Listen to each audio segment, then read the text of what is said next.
জীবনের ঝুঁকি নিয়ে ৭ সমুদ্র ১৩ নদী পাড়ি দিয়ে বাড়িতে আসলাম। ঘুম থেকে উঠতে না উঠতেই আম্মু আমাকে বললেন বাজারে যেতে হবে কিছু খরচপাতি কিনে আনার জন্য। তাই আমি দেরি না করে বাজারের ব্যাগটা নিয়ে বেরিয়ে পড়লাম। রাস্তায় এসে সিএনজির জন্য অপেক্ষা করছিলাম। সিএনজিতে উঠে পড়লাম।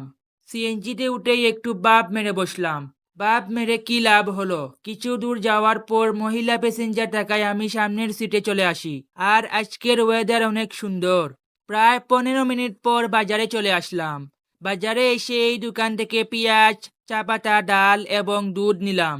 বাজারের যে পরিস্থিতি তাই বেশি কিছু নিলাম না। তারপর এই দোকান থেকে বিস্কুট নিলাম। এখান থেকে পান সুপারি নেওয়ার জন্য চলে আসলাম। তারপর কিছু চাউল আর ঔষধ কিনে নিলাম। কমেন্ট করে জানান এই ব্যাগে কত টাকার বাজার আছে। এইদিকে আমার গেমে অবস্থা খারাপ। বাজারের ব্যাগ নিয়ে বেরিয়ে পড়লাম। ৭ সমুদ্র ১৩ নদী পাড়ি দিয়ে সিএনজি করে বাড়িতে চলে আসলাম।